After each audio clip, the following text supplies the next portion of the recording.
বন্যার সময় আরেকটি আতঙ্ক দেখা যায়, সেটা হলো সাপের আতঙ্ক। বিভিন্ন সময়ে পানিতে অবস্থানরত বিভিন্ন প্রাণী অথবা সাপের কামড়ে কিন্তু আক্রান্ত হয়ে রোগীরা কিন্তু আমাদের কাছে আসেন এবং তারা এই সময়ে কিন্তু এমনিতে একটা ভয়াবহ মানবিক বিপর্যয়ের মধ্য দিয়ে তারা যান। তার উপরে যদি এই সাপের কামড়ে যদি তারা আক্রান্ত হন, তাহলে আসলে কিন্তু তারা অনেক ভীত হয়ে যান।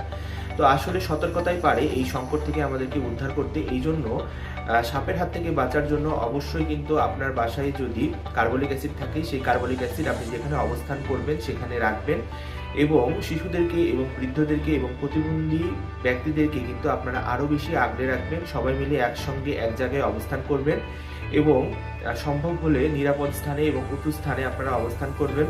আর কোনো কারণে যদি সাপে কামড় দিয়েই থাকে, তাহলে দেরি না করে যেভাবেই হোক না কেন রেস্কিউ টিমের সাহায্য নিয়ে অবশ্যই কিন্তু আপনারা কোনো নিকটস্থ সরকারি হসপিটালে যোগাযোগ করবেন। সকলকে